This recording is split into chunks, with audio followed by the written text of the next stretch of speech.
राज ठाकरे गेल्यानंतर ठाकरेंच्या घरातच बसला रखा होता. ते ठाकरेंच्या घरातलाच एक माणूस पक्ष सोडून जातो आणि ते बाळासाहेबांच्या हयातीत हा नाही म्हटलं तर शिवसेनेला मोठा धक्का होता. या सगळ्या धारणांना मोठा धक्का दिला. मधल्या काळामध्ये एकनाथ शिंदेचं बंड झालं होतं आणि एकनाथ शिंदेनी नुसतं शिवसेनेचं नाव आणि चिन्हच मिळवलं असं नाही तर सपोर्ट पण आपल्यासोबत आहे हे त्यांनी 2024च्या विधानसभा निवडणुकीत दाखवून दिलं. त्यानंतर आपण पाहतो आहोत की उद्धव ठाकरे आणि त्यांची शिवसेना राजकीयदृष्ट्या एका कमकुवत अवस्थेत आली आहे. सगळे पर्याय आपण चाचपून पाहिले आहेत आणि आता जर एकत्र आलो तर कदाचित मुंबई महापालिकेमध्ये जे माहितीला वाटते की आपण सहजपणे जिंकू त्याला जर काही फटका देता आला आणि राजकारण काही यशस्वी करता आलं तर त्या दृष्टिकोनातून मला वाटते ही चाचपणी चालू आहे. त्याच्यातला सगळ्यात मोठा भाग हा महापालिकेच्या निवडणुकीमध्ये 2 ठाकरेंनी एकत्र येऊन भाजप आणि किंवा महायुतीला काही भावना झटका देण्याचं यश मिळालं तर तसं राजकारण घडवावं का असा याच्या मागचा हेतू आहे. उद्धव ठाकरे हे नंतर त्यांनी सिद्ध केले की आपण नेतृत्व करू शकतो. एक आपण कायम लक्षात ठेवायला पाहिजे की हे राजकीय पक्ष आहेत आणि दोघं राजकीय नेते आहेत. ते काही म्हणजे संन्यासी नाही आहेत. त्यांच्या दृष्टीनं त्यांचा आणि त्यांच्या पक्षाचा राजकीय लाभ कशात आहे कशातून हे पक्ष अधिक सत्तेच्या जवळ जाण्याची शक्यता आहे याचा विचार ते कायमपणे करत असणार आणि तसंच राजकारण असतं सत्तेचं. या दोघांची अपरिहार्यता काय आहे तर आता आपली स्पेस वाढवणं ही त्यांच्यासाठी आवश्यकता आहे. पण दोघांच्या अनिवार्यतेतून राजकीय अनिवार्यतेतूनच या प्रकारचं पाऊल पुढे टाकलं गेलं याच्यामध्ये काही शंका नाही. मराठीमध्ये एक चित्रपट आला होता आणि त्या चित्रपटाचं नाव होतं देवता आणि त्या देवता चित्रपटातलं एक गाणं सगळ्यात जास्त लोकप्रिय त्या काळी झालं होतं. गाण्याचे शब्द होते की दे टाळी मला घेट ताळी तुला तुझी माझी प्रीत सांगू या जगाला. आता हे गाणं आठवण्याचं कारण हे कारण सध्याच्या राजकारणामध्ये उद्धव ठाकरे आणि राज ठाकरे हे एकमेकांना टाळी देणार का याच्यावरती बऱ्याच चर्चा सुरू आहेत. याच्या माध्यमातून हे दोघांना एकमेकांना जर टाळी दिली तर एक नवीन प्रीत या महाराष्ट्राच्या राजकारणामध्ये ठाकरे परिवाराकडून पाहायला मिळणार का हाच विषय सध्या चर्चेला जात आहे. तर याच विषयावरती आज आपण थोडंसं विश्लेषण करण्याचा प्रयत्न करून नेमकं पडद्याच्या मागे काय राजकारण चालू आहे याचे पडसाद आगामी काळामध्ये काय पडणार आहेत आणि यासाठीच आपल्या स्टुडिओमध्ये आहेत राजकीय विश्लेषक आणि अभ्यासक श्रीराम पवार सर. सर नमस्कार. सर ज्या पद्धतीने हे सगळे ठिपके गेल्या काही दिवसांपासून जोडले जातात कारण सगळे ठिपके जोडल्यानंतर एक चित्र निर्माण होतं. गेल्या काही दिवसांपासून ज्या पद्धतीच्या घडामोडी आहेत आणि विशेषतः उद्धव ठाकरे आणि राज ठाकरे यांच्या बाबतीमध्ये कसे ठिपके तुम्ही जोडाल. मला असं वाटतं की या दोन्ही पक्षांची राजकीय गरज म्हणून या प्रकारचं राजकारण समोर येते. याचं कारण असं की आपण जर बघितलं तर शिवसेनेमध्ये खूप हेमचंद गुप्तेंपासून अनेक वेळा झाली. त्याच्यामध्ये भुजबळ गेले. भुजबळांचा धक्का शिवसेनेचा खूप मोठा होता. नारायण गेले तो आणखी तसंच मोठा धक्का होता की या म्हणजे भुजबळ शिवसेनेतून गेले तोपर्यंत शिवसेनेतून गेलेला नेता पुन्हा लोकांसमोर जाऊ शकत नाही असा शिवसेनेचा दबदबा होता. म्हणजे भुजबळांसोबत गेलेले जितके लोक काँग्रेसमध्ये गेले ते सगळेचे सगळे बराबर झाले. तो शिवसेनेचा दबदबा होता. शिवसैनिक तेवढा कट्टरपणे त्याच्या मागे लागत होता. नारायण गेले तेव्हा मात्र ती चित्र बदललं की नारायण त्यानंतर सुद्धा आपलं अस्तित्व निवडून येण्याची क्षमता दाखवली. भुजबळ मोठे नेते म्हणून राहिले नंतर पुन्हा निवडून आले पण त्या निवडणुकीत ते पडले. राज ठाकरे गेल्यानंतर ठाकरेंच्या घरातच बसला रखा होता. ते ठाकरेंच्या घरातलाच एक माणूस पक्ष सोडून जातो आणि ते बाळासाहेबांच्या हयातीत हा नाही म्हटलं तर शिवसेनेला मोठा धक्का होता. पण त्यानंतर राज ठाकरेंनी असं काही खूप मोठं हे म्हणता येईल राजकीय कर्तृत्व की ज्याच्यामुळं बाळासाहेबांचा वारस म्हणून त्यांच्याकडे बघावं. जोपर्यंत राज ठाकरे शिवसेनेमध्ये होते तोपर्यंत बाळासाहेबांचा वारस म्हणून राज ठाकरेंकडे बघितलं जात होतं. कारण बाळासाहेब ठाकरे ज्या वेळेला मुंबईच्या बाहेर हवे असायचे तेव्हा बहुतेक वेळा राज ठाकरे त्याच्यासोबत दिसायचे.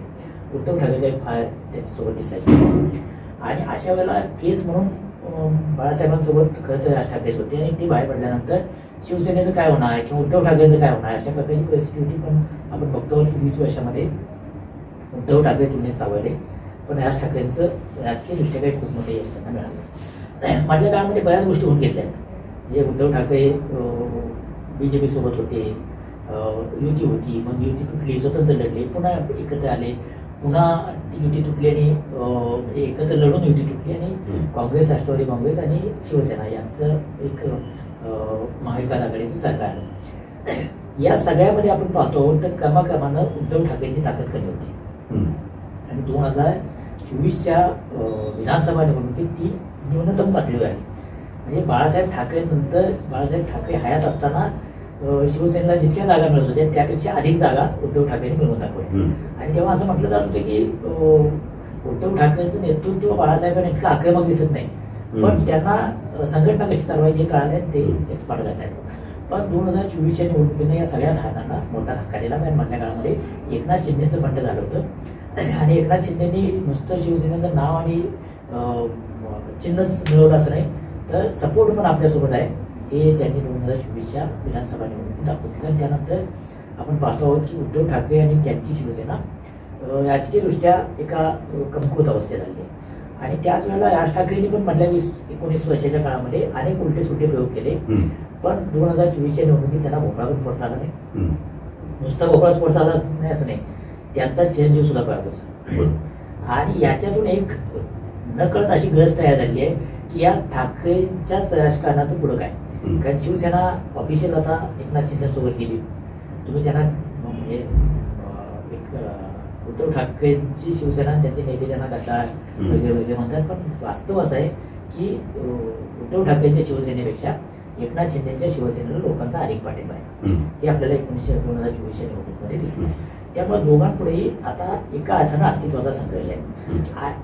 आता समोर आहे ती प्रामुख्यानं महापालिकेची निवडणूक आणि त्याच्यामध्ये ठाकरेंच्या पक्षांसाठी म्हणजे ठाकरेंची शिवसेना आणि राज ठाकरेंची मनसे यांच्यासाठीचा मोठा जो काही अस्तित्वाचा संघर्ष आहे तो मुंबई महापालिकेत आहे. कारण शिवसेनेचं सगळं अस्तित्व शिवसेनेचं मुंबईत किती दबदबा त्याच्यावर अवलंबून आहे.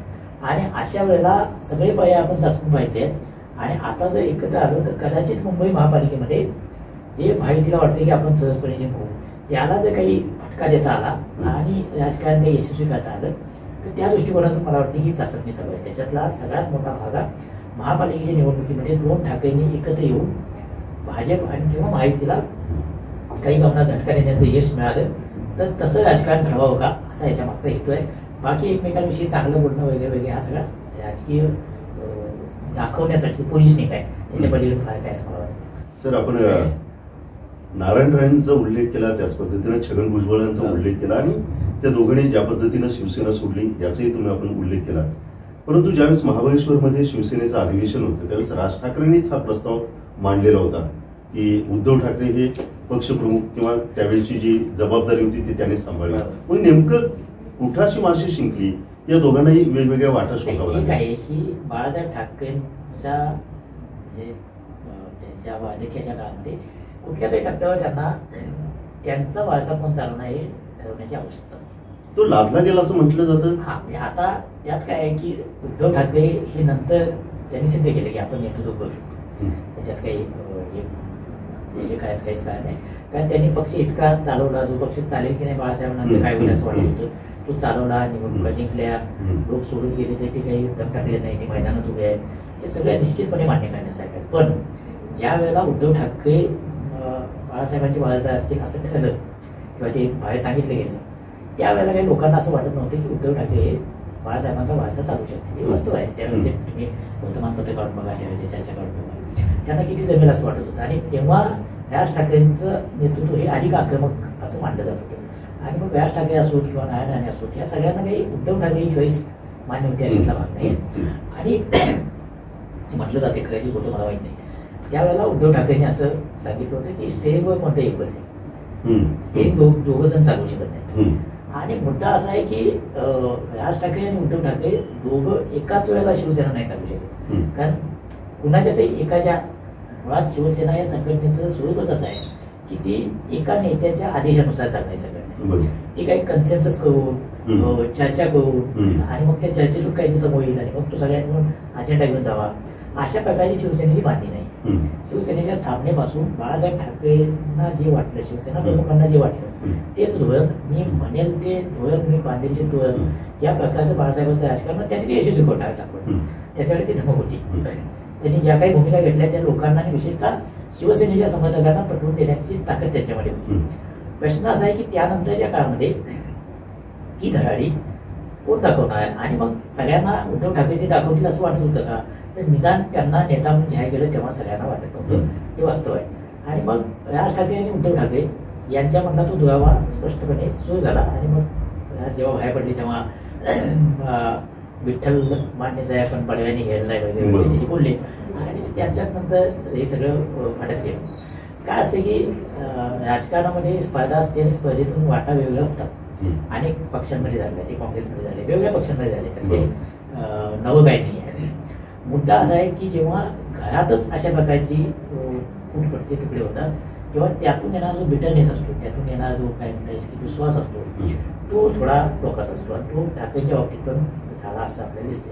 त्यातून मग तो 19 वर्षाचा जो दुरावा आहे तो आपण पाहतो. सर, असं वाटतं का की महेश मांजरेकरांनी मुलाखत घेतली, त्या मुलाखतीमध्ये राज ठाकरेंनी उत्तर दिलं, हे असं अनावधानानं उत्तर दिलं की अगोदर कुठंतरी ते साचलेलं होतं आणि मग ते मुखातून आलं, किंवा पुढचे धोरणं काहीतरी आपल्याला समोर आहेत त्या दृष्टिकोनातून हे वक्तव्य पुढे आलं असं वाटतं? अगदीच अनावधानानं झालं असेल असं वाटत नाही. याचं कारण या प्रकारच्या गोष्टी जेव्हा जेव्हा बाहेर बोलल्या गेल्या त्या वेळेला राज ठाकरेंनी अतिशय काय म्हणता येईल कॅटेगोरिकली आपली भूमिका कायम ठेवली आहे. आणि उद्धव ठाकरेंनी पण तशी ठेवली. त्यामुळं एकत्र येणं या विषयावर मागच्या जवळपास 2 दशकामध्ये दोघाही नेत्यांनी अशी काही सकारात्मक, एकदा उद्धव ठाकरे म्हणाले की टाळीचा जो तो विषय झाला, पण ते सोडलं तर असं काही दोघं सकारात्मकरित्या एकाच वेळेला समोर आले असं दिसलं नाही. ते अचानक उत्स्फूर्तपणे म्हणाले की नाही हे राज ठाकरे सांगू शकते, दुसरं पण सांगू शकणार नाही, पण आपण अर्थ लावू शकतो निश्चितपणे. आणि तो अर्थ असाच आहे की ते बोलले, त्याच्यावर इमिजिएट उद्धव ठाकरेंनी प्रतिक्रिया दिली. त्यानंतर दोन्ही पक्षाच्या बाजूने ज्या प्रतिक्रिया येत आहे ते बघता जरी कदाचित ते उत्स्फूर्तपणे झालं असलं तरी हे घडावं असं त्यांना वाटतंय, असं मानण्यासारखी जागा आहे. त्यामुळं ते जे म्हणाले की महाराष्ट्रापेक्षा आमचे वाद मोठे नाही, महाराष्ट्रापेक्षा आमच्यापैकी कुणी मोठा नाही, हे आमच्या इच्छा काय याचं महत्व महाराष्ट्रापेक्षा मोठं नाही. आता जेव्हा केव्हा आपलं बळलेली वाट सोडून काही नवं करायचं असते तेव्हा काहीतरी असा मोठा हे करायचं असतो, एक मोठी पोझिशन घ्यायची असते. मी कशासाठी हे करतोय? आता लोकांना काय सांगायचं, 20 वर्ष आम्ही भांडलो, म्हणजे अगदी बाळासाहेब ठाकरेंना काय खायला दिलं याच्यावर आपण याच्यापर्यंत ज्या गोष्टी जाहीरपणे बोलल्या गेल्या. त्यानंतर आम्ही एकत्र येतो कशासाठी सांगायचं, त्याला काहीतरी मोठं कारण सांगायचं. म्हणजे कुठलाही पक्ष जेव्हा फुटतो, हे एकनाथ शिंदे बाहेर पडले. एकनाथ शिंदे बाहेर पडले त्यांनी काय सांगितलं तर उद्धव ठाकरेंनी हिंदुत्व सोडलं, हे मोठं काही ते सांगायचं असतं. यात काही तथ्य नाही, सगळ्यांना कळतंय. तर आता राज ठाकरे आणि उद्धव ठाकरे एकत्र असताना त्यांना मोठं काहीतरी कारण द्यायला पाहिजे. तर ते कारण सांगतायत की महाराष्ट्राच्या हिताचं. आता महाराष्ट्राचं हित म्हणजे काय?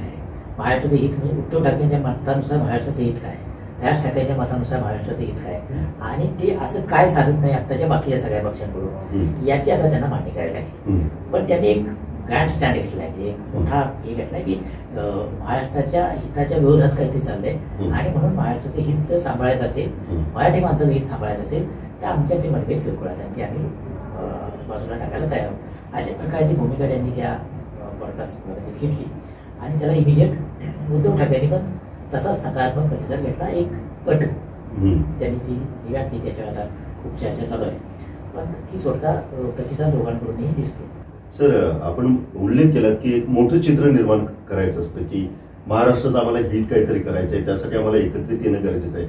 मग खरंच हे महाराष्ट्राच्या हितासाठी एकत्रित येत आहेत की याच्या मागे दोन्ही पक्षांची अपरिहार्यता आहे? आणि जर असेल तर मग उद्धव ठाकरेंच्या पक्षाची अपरिहार्यता सध्या काय आहे आणि मनसेची अपरिहार्यता काय आहे?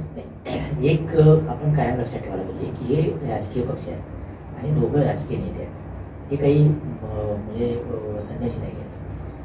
त्यांच्या दृष्टीनं त्यांचा आणि त्यांच्या पक्षाचा राजकीय लाभ कशात आहे, कशातून हे पक्ष अधिक सत्तेच्या जवळ जाण्याची शक्यता आहे, याचा विचार ते कायमपणे करत असणार. आणि तसंच राजकारण असतं सत्तेचं. त्यामुळं त्यांनी कारणं काय दिली याच्यापेक्षा आपण त्याचा मूळ मोटिव्ह काय आहे, मूळ हेतू काय आहे समजून घ्यायला पाहिजे. एकनाथ शिंदे बाहेर पडण्याचा मोटिव्ह अतिशय स्पष्टपणे त्यांना सत्ता पुन्हा होती स्वतंत्रपणे. अजितदादा गेले त्याचं स्पष्ट कारण त्यांना सत्तेच्या जवळ जायचं आहे, आणि इतर 3 पक्षांबरोबर सांभाळून घेण्यापेक्षा तिथं भाजपशी सांभाळून घेणं कदाचित अधिक सोयीचं म्हणून गेले. त्याला त्यांनी दिलेला मुलामा काय आहे थोडंसं बाजूला ठेवा, कारण ते तो द्यावाच लागतो कुठल्याही घडामोडी. त्यामुळं अपय आता दोघांची समजून घ्यायला पाहिजे. 2024च्या निवडणुकीनं महाराष्ट्रातल्या विरोधी पक्षांना भानावर आणलाय, एक असा झटका दिलेला आहे की आता काहीतरी नवं घडवलं पाहिजे. हे ठीक आहे की लागला निकाल हा पटण्यासारखा नाही, कदाचित त्याच्यामध्ये ईव्हीएम मध्ये काय असेल वगैरे वगैरे सांगणं ठीक आहे, पण ते तुम्ही बदलू शकत नाही. आणि आता जर तुम्हाला तुमचं राजकारण आणि तुमचं राजकीय भवितव्य वाढवायचं असेल तर नवं काहीतरी आणायला पाहिजे. आणि नवं आणत असताना मधल्या 5-6 महिन्याच्या काळात, हे सरकार आल्यानंतरच्या काळात हळूहळू कळत का असेना एक मुद्दा महाराष्ट्राच्या समोर येतो, तो म्हणजे महाराष्ट्राच्या अस्मितेचा, मराठी भाषेच्या अस्मितेचा. आणि या मुद्द्यावर कॅपिटलाइज करणं या दोघांनाही शक्य आहे, राज ठाकरे आणि उद्धव ठाकरे. या दोघांची अपयश आता काय आहे, तर आता आपली स्पेस वाढवणं ही त्यांच्यासाठी आवश्यकता आहे. म्हणजे उद्धव ठाकरेंना आता जर काही राजकारणात त्यांना गांभीर्याने घ्यायचं असेल महाराष्ट्राच्या राजकारणात, त्यांना घ्यावंच लागेल. अजून काही पक्ष संपला असं म्हणण्यासारखी परिस्थिती नाही, पण त्यांना जर एक सन्मानाची वागणूक देण्यासाठी तुमच्याकडं सायझेबल आमदार लागतात, सायझेबल सत्तेचा क्लाउड लागतो. आणि आता त्यांच्यासमोर इमिजिएट तसा क्लाउड निर्माण होण्याची शक्यता फक्त महापालिकेच्या निवडणूक इमिजिएट आहे, आणि तेही मुंबई महापालिकेत. बाकीचे पण आहे, मुंबई आहे, ठाणे आहे, पुणे आहे, नाशिक आहे, नागपूर आहे, या महत्वाच्या महापालिका आहे जिथं सत्ता कोणाची याला महत्व आहे. पण मुंबईतली सत्ता कोणाची याला फक्त महाराष्ट्रापुरतं नाही तर देशाच्या राजकारणात महत्व आहे. मुंबई ही आर्थिक राजधानी आहे. त्यामुळं त्या निवडणुकीसाठी अधिक जर सहाय्य मिळालं उद्धव ठाकरे सोबत राज ठाकरे आल्यामुळं, आणि त्या निमित्तानं राज ठाकरेंना पण स्वतःचा पक्ष पुन्हा रिवाईव्ह करता आला, कारण त्यांना मग नाशिकमध्ये शिवसेनेची साथ मिळू शकते, तिथं जो अडखळतोय पक्ष तो पुन्हा पुढे येऊ शकतो. तर ती या प्रकारच्या राजकारणाकडे बघताय असं मला वाटते.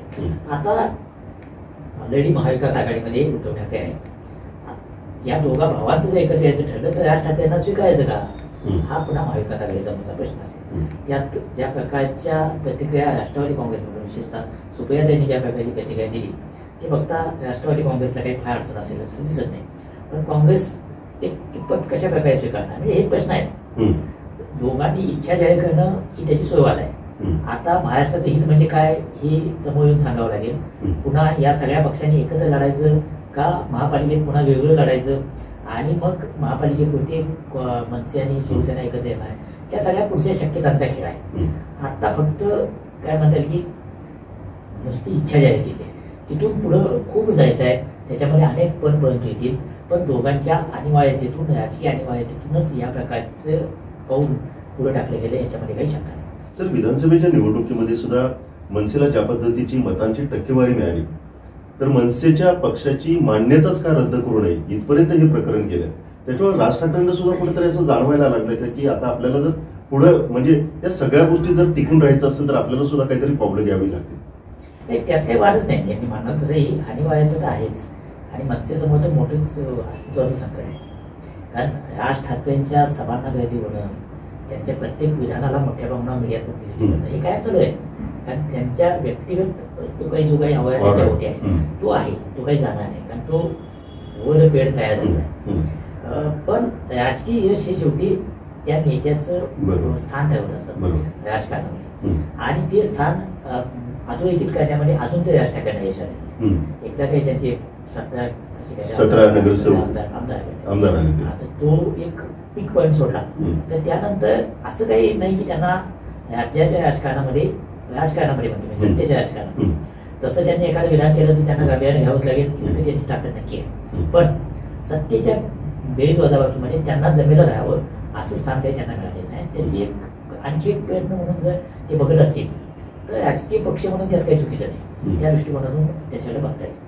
पण याला ट्रिगर काय आहे, तर ट्रिगर असं आहे की आता कदाचित बऱ्याच काळानंतर महाराष्ट्रामध्ये मराठी अस्मितेच्या भोवती राजकीय स्पेस तयार होण्याची एक शक्यता निर्माण झाली. म्हणजे ही स्पेस मग मराठी अस्मितेच्या भोवती राहील की सर हिंदुत्वाच्या अस्तित्वाच्या भोवती राहील? ह्याच राजकारणातला पेच समजून घ्या. हिंदुत्व आणि मराठी हे एकाच वेळेला चालवायचा प्रयत्न बाळासाहेब ठाकरेंनी केला, तो काही प्रमाणात चालला. तोच प्रयत्न भारतीय जनता पक्ष करतो. पण बाळासाहेब ठाकरे जेवढ्या ताकदीने एकत्र करू शकत होते तेवढ्या ताकदीनं भाजप करू शकत नाही, कारण भाजपची भूमिका ही लाजे हिंदुत्वाची, शिवसेनेची पण हिंदुत्वाची होती, आक्रमक हिंदुत्वाची होती. पण शिवसेनेचा बेस हा प्रामुख्यानं मराठी माणसाचा अधिकार याच्यातून आला नाही. म्हणजे मुंबईत मराठी माणसावर अन्याय होतो हे शिवसेनेच्या स्थापनेच्या एक मूळ कारण. त्यातून शिवसेना उभी आली. पण स्थानिक लोकाधिकार समित्या वगैरे त्यातून अनेकांना रोजगाराची संधी मिळाली आणि मग ते पिढ्या शिवसैनिक झाले. तो शिवसेनेचा मूळ बेस आहे. मग आपण जर बघितलं तर 90च्या दशकामध्ये 80च्या दशकामध्ये वैभवीत महाराष्ट्रातले लोक पण म्हणायचे, जे मुळात काँग्रेसवाले होते ते म्हणायचे की मुंबईत शिवसेना पाहिजे. कारण लोकांना असं वाटायचं की मराठी माणसाच्या अधिकारावर अतिक्रमण झालं तर त्याचा प्रतिकार करणारा फोर्स कोण आहे, तर शिवसेना आहे. त्यामुळे मराठी हा किती नाही म्हटलं तर त्यांचा कोर कॉन्स्टिट्युएन्सी आहे. पण ती कोर कॉन्स्टिट्युएन्सी मोदीच्या वेळेला राष्ट्रीय राजकारणात सक्रिय झाली. गुजरातमधून बाहेर पडून त्यांना भाजपचा पंतप्रधान पदाचा चेहरा म्हणून प्रेरित केलं. त्यानंतर आपण असं बघतोय की प्रादेशिक अस्मिता या कमी महत्वाच्या ठरत आहेत. त्याचं स्थान खाली येते आणि राष्ट्रीय राजकारण आणि मग भाजप आणलेले राष्ट्रीय राजकारण हे एका वेळेला हिंदुत्वाचं राजकारण आहे, त्याच्यासोबत अस्मितांचं राजकारण आहे. अस्मिता म्हणजे वेगवेगळ्या प्रकारच्या अस्मिता धर्माशी जोडल्या, प्रामुख्याने हिंदुत्वाशीच पण जोडल्या आणि ॲस्पिरेशनचं राजकारण आहे. म्हणजे तुमच्या आकांक्षांना चुचकारण्याचं राजकारण. म्हणजे भारताला आम्ही महान बनवू, हे माणसाला अस्मिता असते की आपला देश हा जगात महान व्हावा, मोठ्या भावना लोकांना निर्माण करू. हे सगळं अस्मितेचं राजकारण, आकांक्षांचं राजकारण, ॲस्पिरेशनचं राजकारण. तर या दोन्हीचं एक उत्तम सांगड भाजपनं घातली मोदींच्या नेतृत्वाखाली. भाजपला मोठ्या भावना यश मिळालं आपण बघतो. मोदींचा भाजप किंवा अगदी काँग्रेस जे राष्ट्रीय पक्ष आहेत त्यांना प्रादेशिक अस्मिता किंवा भाषेची अस्मिता याच्या भोवतीचं राजकारण हे त्यांच्या विरोधाचं असतं. म्हणजे कुठल्याही राज्यामध्ये जेव्हा भाषेच्या अस्मितेचं राजकारण सुरू होतं तेव्हा राष्ट्रीय पक्षांना ते अडचणीच असतं. दक्षिण भारतामध्ये आपण काय बघतोय तर भाषिक अस्मिता थोड्या अधिक होत आहेत उत्तर भारतीय राज्यांपेक्षा. तर तमिळनाडूमध्ये कधीच राष्ट्रीय पक्ष सत्ता घेऊ शकतो. स्टॅलिन किती त्याच्या आधी करुणानिधी काय, जयललिता काय, हे सगळे भाषिक अस्मितेभोवती आपलं राजकारण करणारे नेते आहेत. त्यामुळं भाषिक अस्मिता टोकदार होतात तेव्हा राष्ट्रीय पक्षांच्यावर एक प्रकारे संकटित असतं. आणि महाराष्ट्रामध्ये मागच्या 5-6 महिन्यामध्ये न कळत या गोष्टीला काय म्हणतात की हवा मिळेल अशी परिस्थिती आहे. सुरुवात झाली ती महाराष्ट्रातून मोठे उद्योग बाहेर जात आहेत, तिथून सुरुवात झाली. पण त्याच्यावर मात करण्यामध्ये भाजपला यश मिळालं. कारणं वेगळी असतील पण यश मिळालं.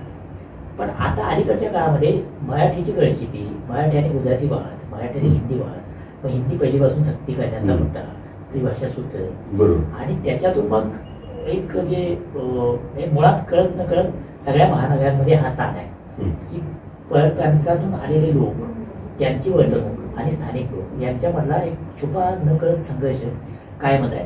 भारत हा सगळ्यांसाठी समान आहे, त्यामुळे कुणी येऊन राहणं यात काही कोणाला नाकारता येत नाही. मुंबईत बिहारमधून लोक आले, उत्तर प्रदेशातून लोक आले म्हणून त्यांना काढून टाकता येत नाही. हे सगळं काय आहे, पण हे ताण पण काय आहे आणि या ताणावरच आधारित राजकारण शिवसेनेने यशस्वी केलं होतं. पुन्हा तसं ते यशस्वी करता येईल अशी एक शक्यता अलीकडच्या काळातल्या घडामोडींनी तयार झाली आहे आणि मला वाटतं की दोघं त्याच्यावर स्वागताचा प्रयत्न आहे. सर, ज्या पद्धतीने ही बातमी समोर आली, चर्चा त्याच्यावरती होऊ लागली, वेगवेगळ्या प्रकारच्या प्रतिक्रिया उमटू लागलेल्या आहेत. त्यातली एक प्रतिक्रिया आशिष शेलारांची होती की राज ठाकरेंचं आणि त्यांचं राजकीय मित्रत्व खूप जवळचं होतं. ज्यावेळेस त्यांना विचारलं त्यावेळेस ते म्हणाले की आता आमचं तसं मित्रत्व आता उरलेलं नाही. त्याच्यामुळे त्यांनी हेच मान्य केलं असं वाटतं का? दुसऱ्या बाजूला राज ठाकरेंच्या अगदी निवासाच्या बाहेर भाजपनं बॅनरबाजी केलेली आहे की आम्ही हिंदींच्या सन्मानार्थ उतरलेलो आहोत. तर या सगळ्या गोष्टी आता भाजपनं सुद्धा ते समजून घेतले का की हे भविष्यात येऊ शकतात? इव्हन एवढंच नव्हे तर संजय राऊत यांची भाषा सुद्धा जी नेहमीच टोकदार असायची ती सुद्धा कुठेतरी आता नरमायची आहे. कालच्या अग्रलेखामध्ये सुद्धा संजय राऊतांनी या सगळ्या गोष्टींचं स्वागत केलंय. कसं बघताय या सगळ्या वेगवेगळ्या प्रकारच्या प्रतिक्रियांकडे? राजकारणात जेव्हा इतकी मोठी घडामोड होते तेव्हा प्रत्येक जण आपापल्या राजकारणाच्या सोयीनं त्याच्याकडे बघणार. दोन गोष्टी, एक त्यातून माझ्या पक्षाला काही फायदा होतो का आणि दुसरी गोष्ट निदान माझ्या पक्षाला त्याचं काही नुकसान होतं या दृष्टिकोनातून. म्हणजे सुरुवातीच्या प्रतिक्रिया इमिजिएट प्रतिक्रिया काय होती, अगदी मुख्यमंत्री देवेंद्र फडणवीसांची प्रतिक्रिया काय होती, दोघं एकत्र येत असतील आला नाही. अजितदादा काय म्हणाले तर कुणी एकत्र यावं ज्याच्या त्यानं सत्सर विवेकबुद्धीने निर्णय घ्यावा. शिंदेची प्रतिक्रिया मात्र थोडीशी या दोघांपेक्षा वेगळी स्पष्टपणे दिसणार होती, ती थोडी त्रासलेली प्रतिक्रिया होती. याचं कारण त्या त्या पक्षांना काय होऊ शकतं याचा अंदाज इमिजिएट याच वेळेला. आणि आता त्यानंतर 2 दिवसांना आपण बघतोय की मग तुम्ही म्हणलं अशी शेलाची प्रतिक्रिया ती घ्यायला पाहिजे. म्हणजे त्यातून आता पक्ष आर्टिक्युलेट करायला लागले की बहुधा हे राजकारण पुढे जाणार, हे गेलं तर माझा फायदा झाला तर उत्तम, पण निदान तोटा होऊ नये. आता यामध्ये फायदा तोट्याचं काय असू शकतं, तर मागच्या वेळेला आपण बघितलं की शिवसेना आणि भाजप यांनी जवळजवळ समान जागा जिंकल्या होत्या मुंबई महापालिकेने. 84-82 असं काही एक्झॅक्ट आकडे आठवत नाही मला, पण 84-82 अशा जागा दोघांकडे होत्या. तर त्याच्यामध्ये कॉम्बिनेशन काय होतं, तर हिंदी आणि जे गुजराती याच्यामध्ये साधारणपणे भाजपचा प्रभाव आहे आणि मराठी भाषिकांमध्ये अजूनही शिवसेनेचा प्रभाव आहे. तर या दोघांच्या एकत्रीकरणातून हे मुंबईची सत्ता घेणं सहज शक्य होतं. पण आता शिवसेना बाजूला गेली आहे आणि त्यावेळेला सबस्टिट्यूट म्हणून एकनाथ शिंदेची शिवसेना जवळ आणली. एकनाथ शिंदेच्या शिवसेनेला मुंबईतला मराठी माणूस हा मराठी अस्मितेचा संरक्षक मानणार का, असा आत्ताच्या मुंबई महापालिकेच्या निवडणुकीतला एक प्रश्न असेल.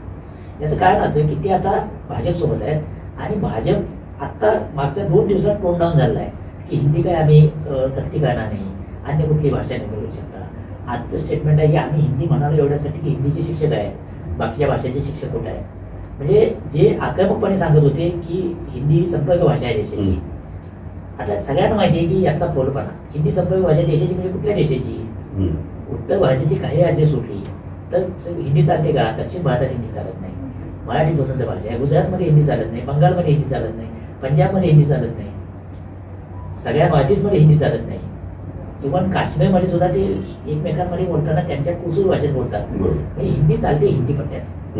तरी पण केंद्र सरकारचं धोरण आहे की ती भाषा सूत्रामध्ये हिंदी सगळ्या देशभर चालवावी. कारण भाजपचा सगळा एकूण जो काही पट आहे तो हिंदी, हिंदू, हिंदुस्थान या 3 संज्ञांभोवती विणलेला आहे.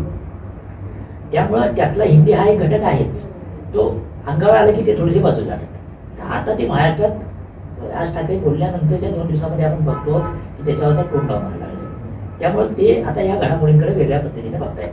कारण एकनाथ शिंदे गट कसा बघतो याच्याकडे, एकनाथ शिंदेसाठी एक तर काय आहे की दोघं एकत्र येणं म्हणजे अधिक आक्रमकपणे मराठीचा पुरस्कार करणं आणि मग त्याला त्या ताकदीनं भाजपसोबत राहून त्याचा मुकाबला करता येईल का, हा एकनाथ शिंदेच्या शिवसेनेपुढे निश्चितपणे प्रश्न आहे. कारण एका बाजूला तुम्ही भाजपसोबत सत्तेवर, जो पक्ष आता सत्तेतला सगळ्यात मोठा पक्ष आहे आणि तो काही राज ठाकरे किंवा उद्धव ठाकरे ज्या पद्धतीनं मराठी भाषिकांविषयी आक्रमक होऊ शकतात तसं भाजप होऊ शकत नाही ना.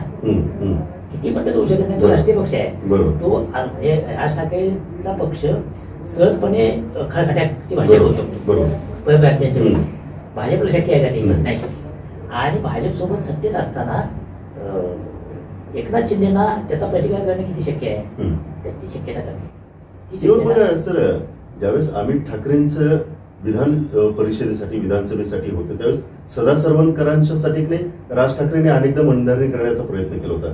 त्याचे कुठे संदर्भ इथं जाणवतात असू शकतात. म्हणजे आता आपल्याला नेमकं माहित नाही काय, पण ते राजकारण काही साधलं नाही की त्यांना पाठिंबा द्यावा.